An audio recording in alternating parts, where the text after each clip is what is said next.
Frères et sœurs en Christ, bonjour. Le frère Sari, évangéliste, et la servante Marie Bénie du ministère prophétique pour le renforcement de la foi chrétienne, MIREF, sont heureux de vous retrouver cette fois-ci pour un office biblique très important dont le thème nous a été inspiré par l'Esprit Saint, puisque nous vivons des périodes eschatologiques, des périodes où Satan est aux manœuvres, mais les périodes où Dieu incite les serviteurs de Dieu d'aller sur le terrain, de professer, de faire des prédications et de repréciser par des offices bibliques la parole de Dieu. Le thème d'aujourd'hui est l'un des thèmes les plus importants, inspiré par l'Esprit Saint. C'est la consolation et la fortification par le Christ ressuscité des disciples persécutés et la conversion de Saul de Tarse, prédicateur des païens. En commençant par un premier cas, nous aimerions vous dire que, vous savez qu'après, disons, la passion du Christ, qui s'est achevée par la crucifixion, la mort du Christ sur la croix, l'ensevelissement et la résurrection de Christ le troisième jour, proclamant la victoire sur la mort, les disciples du Seigneur ont été, je dirais, très touchés. D'abord touchés parce que quand il y a eu la crucifixion, ils avaient toujours pensé que le Messie étant envoyé par Dieu, ça ne devait pas lui arriver. Puisque même Jésus dira par la suite, mais pourtant je vous avais dit, vous n'avez pas bien compris. Et ensuite, ayant vécu justement ce chemin de croix, ensuite l'ensevelissement et la résurrection, il s'est avéré que même les femmes qui sont parties, qui dans les récits, les premiers récits, c'était qu'ils n'ont pas retrouvé le corps du Christ, en attendant que par la suite, Marie-Madeleine, s'adressant à quelqu'un qu'elle supposait être un jardinier, en fait c'était le Christ, ils étaient désemparés. Et donc, le Seigneur est constamment soucieux de ce qui est bien de ses serviteurs et des disciples. Et là, ça n'échappe pas. Vous allez voir que ça n'échappe pas. Pourquoi? Parce que Christ, même s'il leur avait promis le consolateur qui viendra après l'ascension et après la Pentecôte, mais ils étaient persécutés. Ils étaient persécutés. Dès lors que le Christ était ressuscité, la persécution était encore plus je dirais, atroce. Comme nous allons le voir, les différents empereurs, Néron, Damatien, ils ont persécuté les disciples du Seigneur parce qu'ils voulaient qu'ils soient glorifiés. Oui.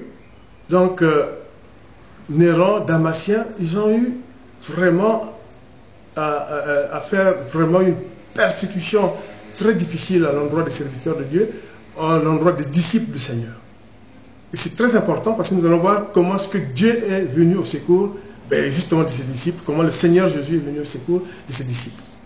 Alors pour vous marquer déjà en introduction que vous allez voir que nous allons utiliser le terme fortification, qui est le contraire de l'endurcissement, qui est donc une phrase que Dieu emploie, qui est très, disons, qui sont deux mots que Dieu emploie, qui sont deux mots très puissants, la fortification et l'endurcissement.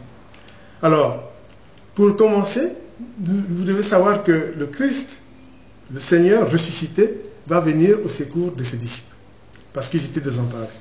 Et deux de ses disciples, ça va commencer par deux de ses disciples, vont nous montrer que vraiment dans le désarroi, ils ont un peu perdu la confiance et très vite, Dieu va les fortifier. Le Seigneur Jésus, le Christ ressuscité, va les fortifier. Donc il y avait deux.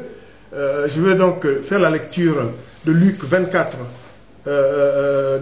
versets 14, 16, 18, 20, 24, 25, 29, 33, les disciples d'Emmaüs, pour vous faire percevoir quel était le désespoir, quel était le fait qu'ils ont même perdu la confiance et comment le Christ va les fortifier, va d'abord les consoler et va les fortifier. Et cela augure déjà de ce que va être notre thème d'aujourd'hui.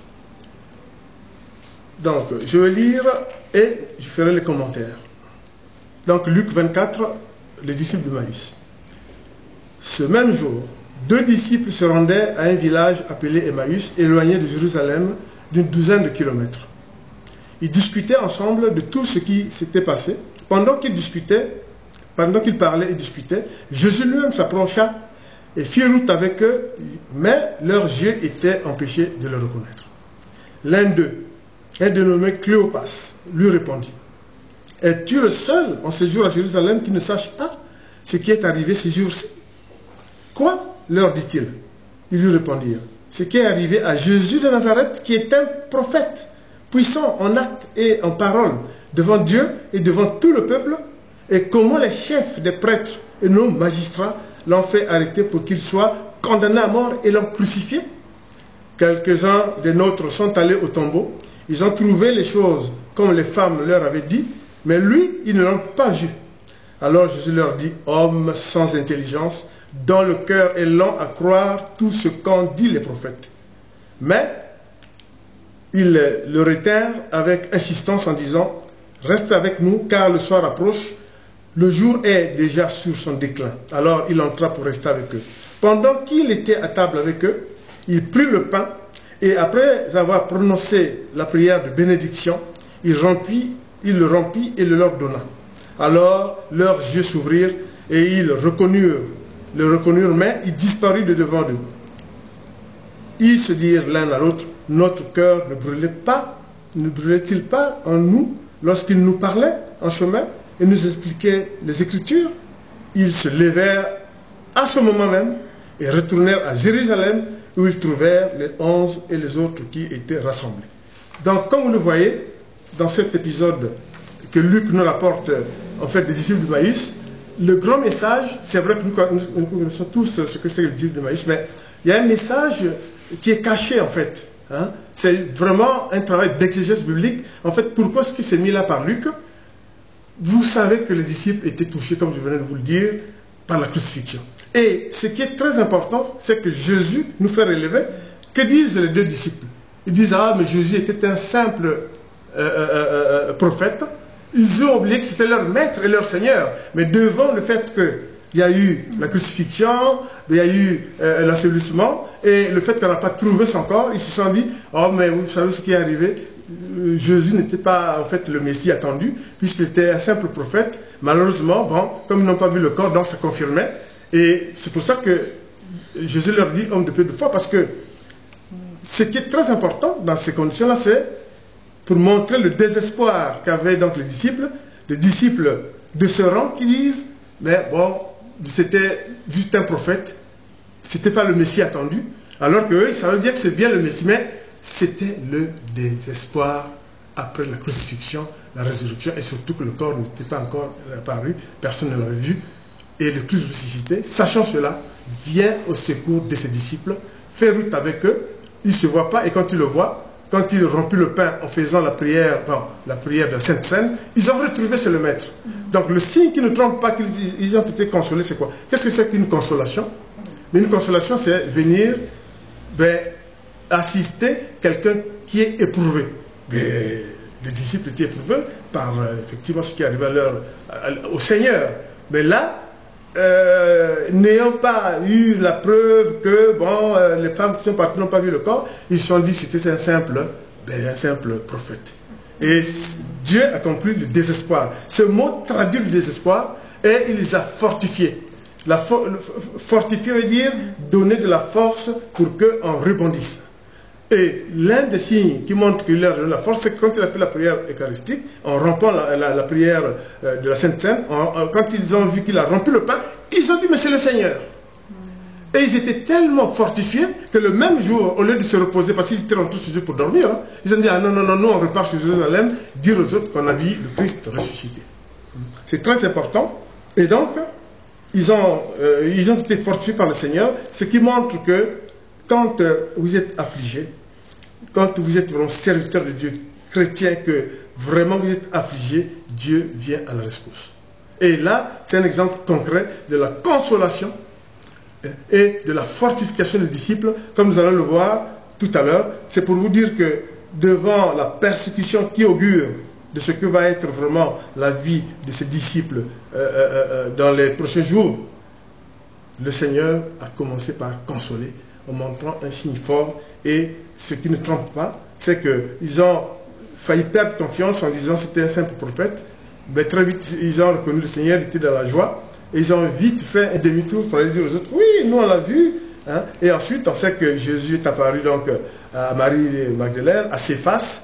et à bien d'autres personnes pendant les 40 jours. Donc, consolation et fortification, tel est ce que nous venons de voir avec vous. C'est très important.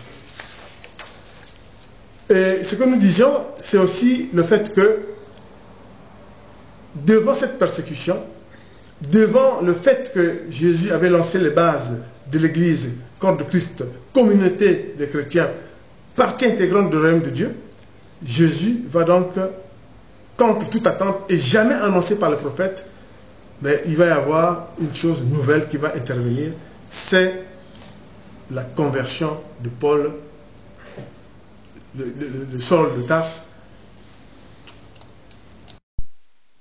Et donc, devant la persécution des disciples, qui était une persécution âpre, ils avaient du mal à se déplacer. Pierre avait du mal à pouvoir aller de ville en ville. Néron, ben, les empereurs, ils voulaient que le culte leur soit rendu, et ce qui n'était pas possible. Et devant ça, ben, Dieu est venu au secours de ses disciples. Et c'est comme ça qu'au cours d'une persécution avec Saul de Tarse, qui était un éminent pharisien, formé à l'école de Gamaliel,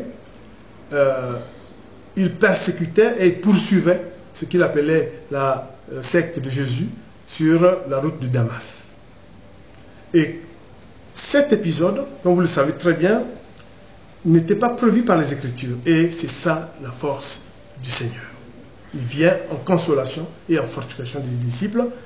Et après le premier martyr, qui était Étienne, premier martyr parmi les disciples du Seigneur, le Seigneur va venir au secours de ses disciples. Alors, nous allons voir trois récits. D'abord, le récit de Luc, dans l'Acte des Apôtres. Comment est-ce que le Seigneur va venir à la rescousse de ses disciples par, je dirais, la vision que va avoir Paul, sa conversion, et j'aime pas trop le mot, son renversement. C'est-à-dire que il va, son retournement, s'il faut le dire, parce que j'aime pas ce mot, parce que retournement, nous tous on est créatures de Dieu, bon, on ne se retourne pas, on revient en fait au bercail. Mais bon, on va se dire qu'il s'est retourné par rapport aux pharisiens et par rapport à son ancien groupe. Donc nous allons voir que Dieu vient donc au secours de ses disciples persécutés pour assurer la victoire de l'Église corps de Christ, pour assurer la pérennité de l'Église corps de Christ. Et c'est pour ça que nous allons donc faire une lecture de ce que nous rapporte Luc, hein, de la vision qu'a Paul, et nous allons voir la vision d'Ananias, et puis nous allons voir la vision de Paul lui-même. Donc, Actes des Apôtres 9, versets 3 à 8. Comme il était en chemin, et qu'il approchait de Damas, tout à coup, une lumière qui venait du ciel resplendit autour de lui. Il tomba par terre, entendit une voix qui lui dire, « Saul, Saul, pourquoi me persécutes-tu » Il répondit, « Qui es-tu, Seigneur » Le Seigneur dit, « Moi, je suis Jésus, celui que tu persécutes. Lève-toi, entre dans la ville, on te dira ce que tu dois faire. » Les hommes qui l'accompagnaient s'arrêtèrent, muets de stupeur. Ils entendaient bien la voix, mais ils ne voyaient personne. Saul se releva de terre. Malgré ses yeux ouverts, il ne voyait rien. On le prit par la main pour le conduire à Damas.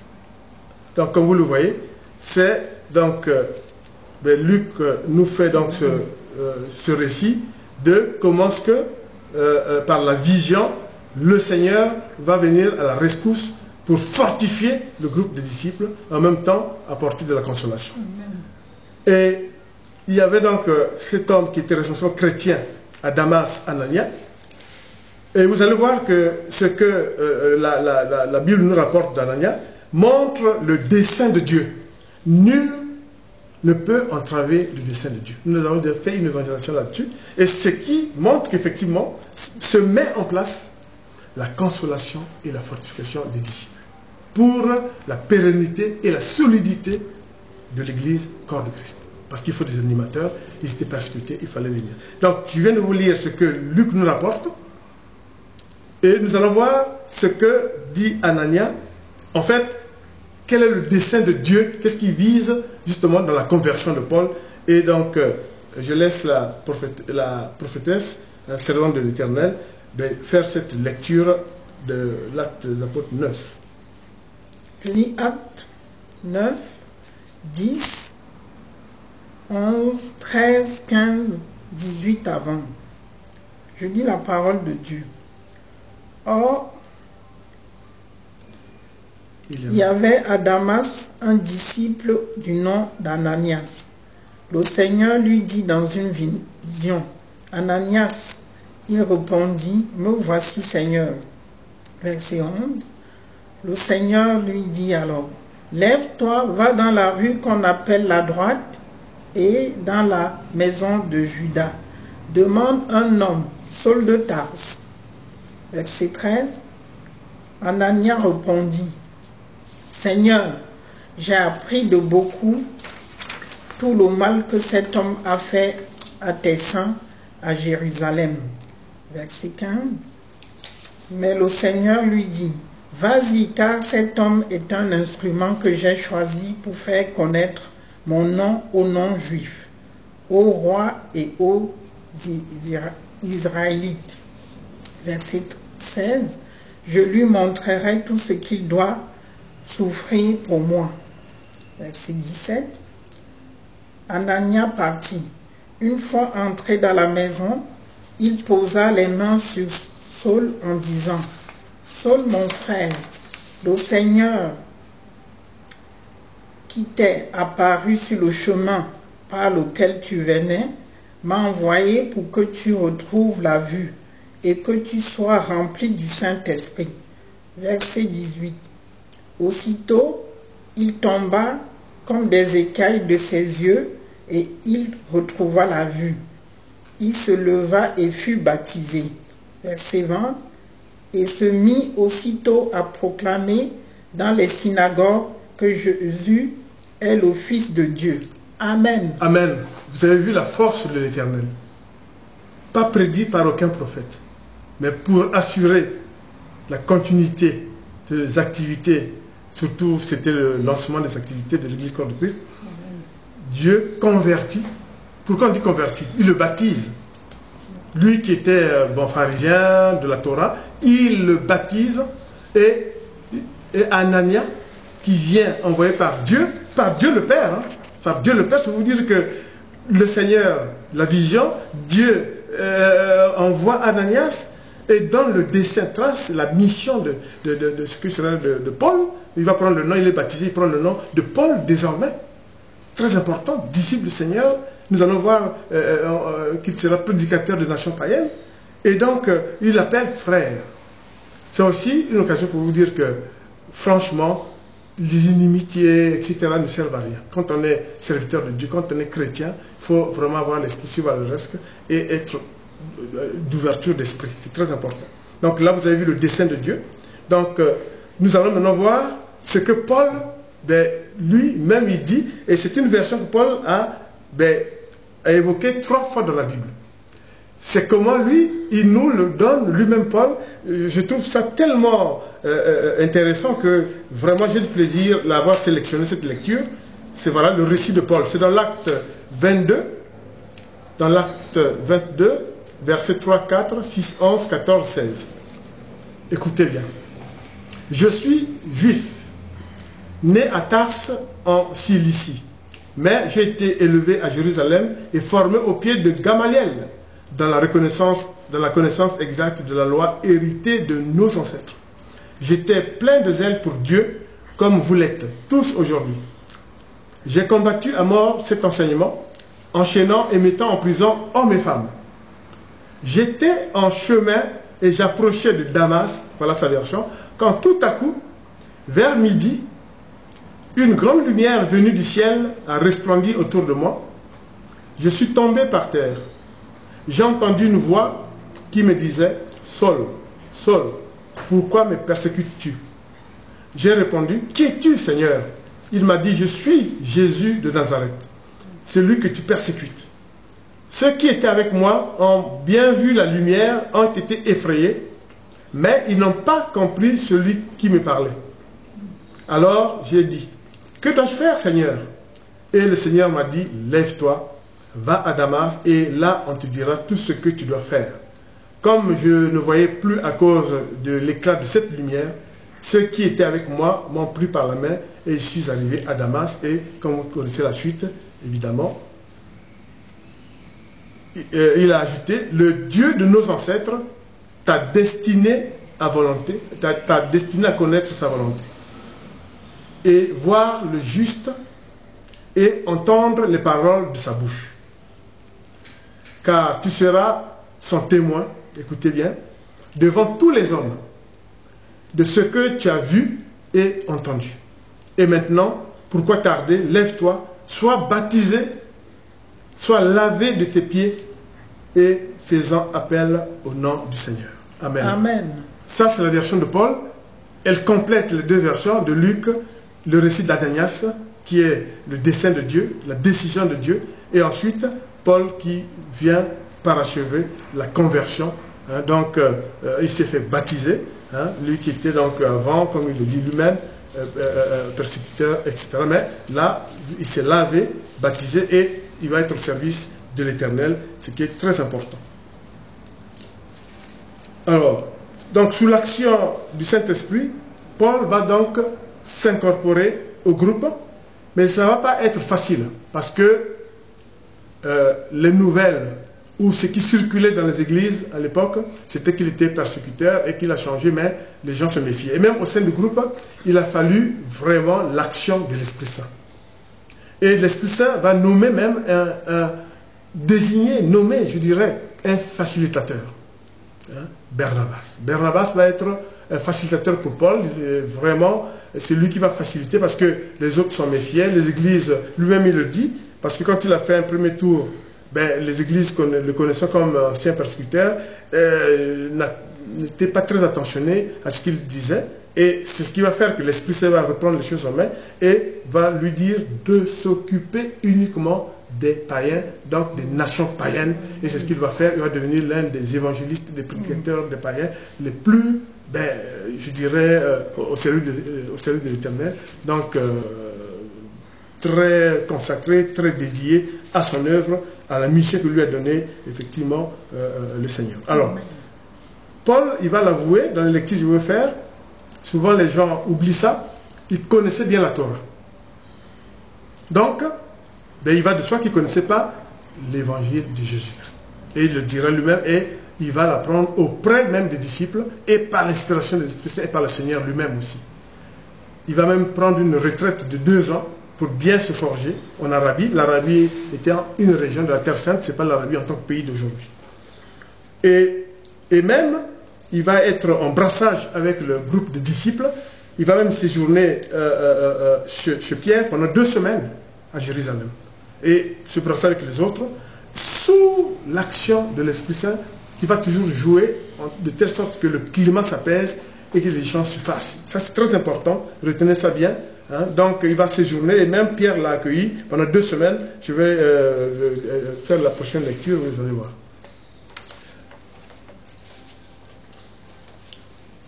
Alors, je vais faire la lecture de Actes des Apôtres 22. Je vais faire la lecture donc de Galates 1, versets 16 à 18 et 21 à 22, pour voir comment il va former son apostolat. Lorsqu'il a trouvé bon de révéler son Fils et moi, afin que je l'annonce parmi les non-juifs, je n'ai consulté personne. Ça c'est Paul. Je ne suis même pas monté à Jérusalem vers ceux qui étaient apôtres avant moi. Amen. Mais je suis aussitôt parti pour l'Arabie, une région, une terre sainte, puis je suis retourné à Damas. 3 ans plus tard, il va commencer. Je suis monté à Jérusalem pour faire la connaissance de Pierre et je suis resté 15 jours chez lui. Qu'est-ce que ça veut dire? Pourquoi ce récit de Paul? C'est pour montrer qu'auprès des disciples, parce que imaginez-vous toujours que lui connaissait la Torah. Il le dit lui-même, ses ancêtres, etc. Donc, il ne connaissait pas l'évangile de Jésus. Mais le Saint-Esprit agissant, et comme c'était un érudit, c'est-à-dire très intelligent, élève de Gamaliel, sur qui il a appris la Torah dans ses pieds, sur ses pieds. Donc, il connaissait. Mais les évangiles, non. Et Dieu va forger sa formation. J'insiste sur ça parce qu'aujourd'hui, nous savons les écrits de Paul. Après plus de la moitié des 27 livres du Nouveau Testament, c'est écrit par Pierre, par Paul, pardon. Ça veut dire qu'il a vraiment œuvré, mais par, je dirais, la force, la fortification du Seigneur, par la consolation qu'apporte le Seigneur. Et vous allez voir que la consolation que nous avons évoquée pour les disciples, le précaré, le premier disciple du Seigneur, Paul aussi va bénéficier de la consolation et de la fortification. C'est très important ce que je vous dis, parce que quelquefois, ça n'apparaît pas comme ça. Paul lui-même, qui s'est converti, a fait preuve de quelque chose de très important, qui est un des fruits de l'esprit qui caractérise le chrétien, c'est la persévérance. Parce que, entre les difficultés relationnelles avec le premier groupe de disciples qui voyaient en lui quand même celui qui persécutait, et le voir transformé, mais qui avait encore du mal, en se disant, mais c'est vrai que l'évangile, comme le dit Paul, il ne savait pas, mais l'Esprit va travailler pour lui. En plus, il est très intelligent, et il va très vite après sa retraite de 2 ans. Et tout cela va faire en sorte que en interchangeant avec les disciples, il va apprendre l'évangile de Jésus-Christ jusqu'à nous le transcrire dans la plupart des livres, parce qu'il a écrit la majorité des livres du Nouveau Testament. Donc c'est très important. C'est pour ça que je vais donc souligner ce que dit Galates dans 21, Galates 1, 21 à 22.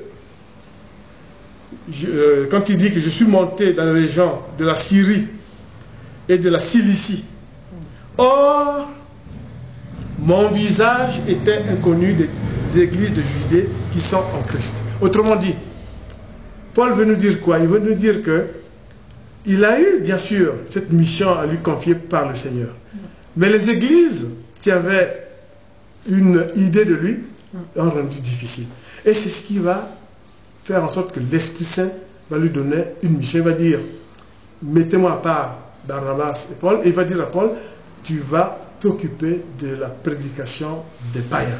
Tu vas devenir le premier prédicateur des nations païennes, et c'est le Paul que nous connaissons avec la formation des églises et tout ce qu'il a écrit, voilà, à la gloire de l'Éternel. C'est très important. Vraiment, il était fortifié. Pourquoi je dis consolé? Il y a un aspect que beaucoup de nous oublions. C'est que quand Paul a eu effectivement cette conversion, baptisé, etc., il s'est retourné, ça n'a pas été facile. Et comme toute situation pas facile, il faut de la consolation. Alors, vous savez que dans la Bible, souvent, Dieu, quand il vient en aide à un serviteur en difficulté, il a envoyé des anges. Il a envoyé un ange. Mais là, pour Paul, et c'est Paul lui-même qui nous le dira dans les écrits plus tard, Dieu, le Seigneur, va envoyer de l'aide humaine. Tite et Timothée. Ils ne les connaissaient pas. Mais vous allez voir qu'en fait, Dieu les envoie en consolation. C'est-à-dire que devant la difficulté, oui, non, lui, il a fait persécuter. Ah oui, il dit, et Dieu dit, bouge pas, je vais t'envoyer en consolation. Pas des anges, mais peut-être. Il y a des anges à forme humaine, mais des aides en personne humaine. C'est Tite et bien sûr Timothée, bien que Paul par la suite aura à peu près 150 collaborateurs. Donc c'est très important. Donc, et Paul aussi, et ce que vous oubliez souvent, va être fortifié. Je vous ai dit que la consolation, c'est quand tu es dans une situation difficile, voilà, il faut te consoler. La fortification, c'est un mot de Dieu qui te donne toutes les forces pour que tu puisses accomplir ta mission, hein, ce qui est différent de endurcir. Quand Dieu veut frapper le pharaon, vous savez, il a endurci le pharaon. Quand Dieu a voulu préserver Sarah, la femme d'Abraham, pour qu'il ne soit pas dans le harem du Pharaon, il a endurci le cœur du Pharaon. Mais là, c'est le contraire, il va fortifier, et même Paul va être fortifié, nous allons le voir comment. Et donc, ce qui est très important, c'est que je vais faire par la servante Marie Bénie, vous allez voir que Dieu va venir en aide à Paul aussi, par le biais des aides aux personnes humaines, Tite et Timothée, qui ne connaissaient pas, ils ne les connaissaient pas. Donc, c'est pour vous dire que le titre de notre évangélisation, de notre office biblique d'aujourd'hui va à point. Et la servante va vous lire donc 2 Corinthiens 7. Voilà. Voilà, je lis 2 Corinthiens 7, versets 6, 7 et 13. Je lis la parole de Dieu. Verset 6. Mais Dieu, qui réconforte ceux qui sont abattus, nous a encouragés par l'arrivée de Tite. Verset 7. Et non seulement par son arrivée, mais encore par le réconfort qu'il avait reçu de vous. Il nous a raconté votre vive affection, vos larmes, votre zèle pour moi, de sorte que ma joie a été d'autant plus grande. Verset 13. Voilà ce qui nous a réconfortés. Mais nous n'avons pas seulement été réconfortés, nous avons été beaucoup plus encore réjouis de constater la joie de Tite, qui a eu l'esprit tranquillisé par vous tous. Je lis Acte 16, versets 1 à 3. Verset 1. Il se rendit ensuite à Derbe et à Lystre. Il y avait là un disciple appelé Timothée, fils d'une femme juive croyante et d'un père grec. Verset 2. Les frères de Lystre et d'Iconium rendaient un bon témoignage de lui. Verset 3. Paul voulut l'amener avec lui et il le prit et le circoncis à cause des Juifs qui étaient dans ces régions, car tous savaient que son père était grec. Amen. Amen. Qu'est-ce que je vous ai dit? Dans ses serviteurs en difficulté, Dieu envoyait des anges. Mais retenez, et pour la vie d'aujourd'hui, là, que vous pouvez savoir l'aide de Dieu par des personnes humaines. L'aide par une personne humaine qui peut être un ange transformé en personne humaine ou quelqu'un que vous ne connaissiez pas qui vient vous aider pour une difficulté quelconque précise et quelquefois peut disparaître ou quelqu'un qui peut continuer dans l'œuvre. Tel était le cas de Tite et de Timothée.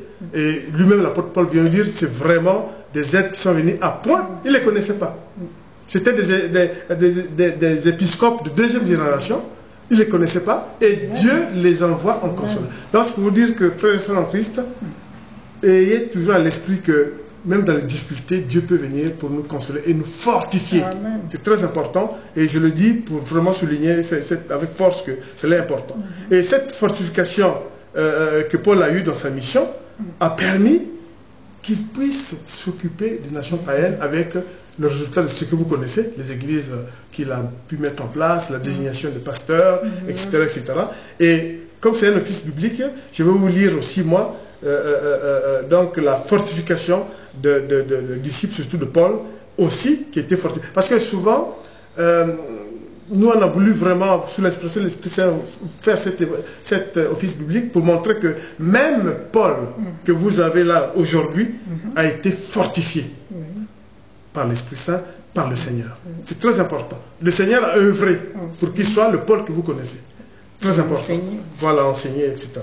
Ça, c'est très important. Donc, je lis 1 Timothée 1, 12, 14, et puis 2 Timothée 4, 17 à 18. C'est Paul. Je suis reconnaissant envers celui qui m'a fortifié, Jésus-Christ notre Seigneur, car il m'a jugé digne de confiance en m'établissant à son service. Moi qui étais auparavant un blasphémateur, un persécuteur, un homme violent. Cependant, il m'a été fait grâce parce que j'agissais par ignorance, dans mon incrédulité. Et la grâce de notre Seigneur a surabondé avec foi et l'amour qui sont en Jésus-Christ. Amen. Dans 2 Timothée 4, c'est le Seigneur qui m'a soutenu et fortifié, fortifié, afin que par mon intermédiaire, le message soit pleinement proclamé et entendu dans toutes les nations. C'est ainsi que j'ai été délivré de la gueule du lion. Le Seigneur me délivrera de toute œuvre mauvaise et me sauvera pour me faire entrer dans son royaume céleste. À lui soit la gloire au siècle des siècles. Il rend grâce au Seigneur qui l'a fortifié. Retenez bien ce mot fortifié. Mais pourquoi il le dit là? Vous savez que Paul a connu beaucoup de difficultés. Mais je vous citerai 2 exemples où c'est Satan qui travaille. Pour rien, soit parce qu'il avait guéri quelqu'un, soit parce que il avait été dans une synagogue pour évangéliser. Il était jeté en prison. Et Satan, tapis dans l'ombre, ricanait. Il disait, je vais voir si tu vas continuer à être évangélisateur de nations païennes. Et il a même, et c'est Paul qui le dit, les anges de Satan vont lui coller une écharpe qui lui faisait très mal. Et il a dit au Seigneur, Seigneur, Seigneur, Satan, les anges de Satan m'ont collé une écharpe, j'ai très mal. Le Seigneur a dit, ma grâce te suffit. Souvenez-vous de cette parole. Souvenez-vous que Satan était toujours en train de l'embêter. Les bateaux chaviraient, lui et Silas. Naufrage à Malte. Naufrage. Donc, tout ça, c'était orchestré par Satan pour qu'il se décourage. Et là, dans 2 Timothée 4, là, vous avez vu que Paul dit que le Seigneur l'a fortifié. Seigneur, retenez bien le titre de notre évangélisation. Jusqu'à aujourd'hui, le Seigneur peut vous aider par des personnes humaines que vous ne connaissez pas, qui viennent là et peuvent vous aider. Et c'est le message que nous tenions à vous dire. C'est très important. Et pour continuer justement sur on a vu la consolation, la fortification, nous allons voir que Dieu est passé encore une étape supérieure, c'est la bénédiction. C'est-à-dire que quelque chose de pas fâcheux leur arrive, et même si ils étaient persécutés, qu'ils arrivent quand même à réaliser leur mission. C'est très important. C'est très important. Ce qui il faut retenir surtout, c'est que tapis dans l'ombre, bien sûr que Satan est là, mais dans chaque pas que faisaient les disciples, Dieu n'était pas loin, Dieu était là avec eux, même si la répression était de plus en plus atroce. Les empereurs voulaient que le culte leur soit rendu. Ils ont persécuté Pierre en disant à Pierre, il faut que tu dises que tu n'as pas vu le Christ ressuscité. Mais vous savez l'histoire, vous savez la réponse. Pierre leur a dit, aux différents empereurs ou à leurs agents, vous pouvez me crucifier tête en bas, je vous dirai que j'ai bien vu le Seigneur ressuscité. Et il a été crucifié tête en bas. Mais jusqu'au dernier moment, il n'a pas lâché prise. Il était, par la bénédiction de Dieu, il a tenu tête et aujourd'hui il est avec le Seigneur. C'est pour vous dire que cet office biblique doit vous montrer, être très simple, mais avoir l'espérance, penser que si vous vous rapprochez de Dieu, Dieu se rapprochera de vous. Et Dieu vous consolera, puisque déjà il a envoyé l'Esprit Saint, mais aussi il pourra vous fortifier, c'est très important. Donc, je continue à parler de la fortification. L'acte des apôtres 16, 5 et 6, 16, versets 5, 6 et 10, où Paul nous révèle aussi qu'il y a la bénédiction du Seigneur qui va guider les disciples, parce que à un moment donné, Paul et Silas devaient aller faire une mission dans une ville, et l'Esprit Saint leur a dissuadé en disant non, vous n'allez pas là-bas. C'est quoi? C'est le guidage du Saint-Esprit. Le Saint-Esprit est toujours sur eux, malgré la persécution, et c'est grâce à ça que quand même, ça a évité quelquefois qu'ils tombent dans les griffes justement des persécuteurs. Donc ça c'est très important. Le Saint-Esprit fortifié mais guidé aussi l'action des apôtres du Seigneur. Donc l'acte 16, versets 5 à 6 et 10, les églises se fortifiaient dans la foi et augmentaient en nombre chaque jour. Empêchés par le Saint-Esprit d'annoncer la parole en Asie, vous avez vu, ils traversèrent la Phrygie et la Galatie. Suite à cette vision de Paul, nous avons aussitôt cherché à nous rendre à Macédoine, hein, l'Esprit Saint le guide. Concluons que le Seigneur nous a appelés à y annoncer la bonne nouvelle. Donc, le Seigneur le guide. Et toujours dans ce même sens, nous allons voir que le Christ vient encore au secours de Paul dans 1 Timothée 2, versets 5 à 7. Il est dit ceci, parole de Dieu. En effet, il y a un seul Dieu, il y a aussi un seul médiateur entre Dieu et les hommes, un homme, Jésus-Christ, qui s'est donné lui-même en rançon pour tous. Tel est le témoignage rendu au moment voulu et pour lequel j'ai été établi prédicateur et apôtre des nations païennes. Je dis la vérité devant Christ, je ne mens pas, chargé d'enseigner les non-juifs dans la foi et dans la vérité. Amen. Dieu lui a fait confiance. C'est très important. Et j'enchaîne dans 2 Timothée 1, 11 à 12, pour dire la mission sublime, la confiance sublime qu'il a eue de l'Éternel. Donc 2 Timothée 1, 11 à 12, pour lequel j'ai été prédicateur et apôtre chargé d'enseigner effectivement les non-juifs. Voilà pourquoi j'endure les souffrances, mais j'en ai pas honte, car je sais en qui j'ai cru et je suis persuadé qu'il a la puissance de garder le dépôt qu'il m'a confié jusqu'à ce jour-là. Jour de ce révérend. Amen. Là, c'est pour dire que face à la répression, face à la promesse de Dieu, du Seigneur, Jésus pour ses disciples, il les a consolés et il les a fortifiés. Aussi bien des disciples du premier carré que Paul qui viendra à la réponse non prévue par les messages prophétiques.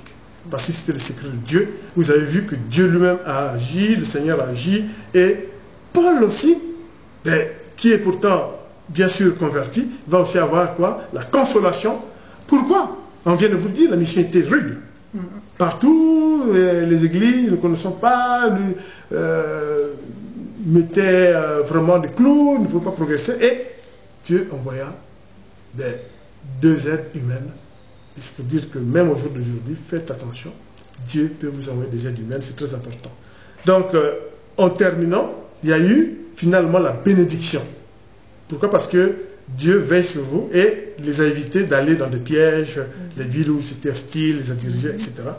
Donc c'est pour dire qu'en effet, pour le peuple chrétien, l'Église corps de Christ, qui est vraiment l'œuvre du Seigneur, l'épouse du Seigneur, a été bâtie sur un roc avec des fondements très importants. Et les premiers disciples ont bénéficié de la consolation et de la fortification et de la bénédiction qui nous permet aujourd'hui de prier, de chanter à sa gloire. Et c'est pour ça que, frères et sœurs en Christ, nous devons toujours nous rappeler que Dieu nous console et nous fortifie tous les jours que nous avançons dans l'œuvre du Seigneur. Entre nous, nous devons toujours nous entendre. Entre nous, nous devons toujours coopérer, chacun selon son appel. Mais là, cet office biblique vient vous retracer que même si on n'est pas à la période des anges, parce que Dieu s'adapte au temps. Les anges qu'on voyait, décrits dans l'Ancien Testament avec des personnes translucides, etc. Dieu s'adapte aujourd'hui, ça peut être des personnes humaines, retenez ça. Pourquoi? Pour que vous puissiez mener à bien l'œuvre d'évangélisation de la parole de Dieu, afin que tout honneur soit rendu au Seigneur et au Créateur. Donc, pour terminer, je vais pouvoir dire que nous espérons vous avoir fait toucher du doigt que le Seigneur ne vous abandonne pas malgré vos difficultés dans les œuvres, et ayez confiance au Seigneur parce que c'est un Dieu de consolation, parce que c'est un Dieu de fortification et c'est un Dieu de bénédiction. Et souvenez-vous ce qu'il dit toujours, et notamment dans Jérémie, les bontés du Seigneur se renouvellent tous les jours. restant fidèles au Christ, restant fidèles au Saint-Esprit, mais surtout chantant à la gloire de Dieu à tout jamais et solidifiant son Église. Nous pensons avoir donc accompli cette mission. En terminant, nous disons, Seigneur, merci de nous avoir permis de tenir cette évangélisation pour montrer combien, par ta puissance, tu viens en aide pour consoler et fortifier et bénir tous ceux qui sont à ton service. Dans ces temps modernes, ça peut être un voisin, ça peut être une connaissance, ça peut être quelqu'un d'inconnu que tu envoies pour nous aider, pour pouvoir œuvrer pour l'œuvre pour laquelle tu nous as commis à la tâche. Ô Dieu éternel, tout-puissant, humblement, genoux fléchis, front contre terre, nous te demandons pardon de nos iniquités. En même temps, Seigneur, reçois-nous dans ta demeure comme des oliviers verdoyants, car tu es notre berger, nous savons que nous ne manquons rien, car le royaume de Dieu est un royaume de l'abondance. Gloire à Dieu. Amen. Amen.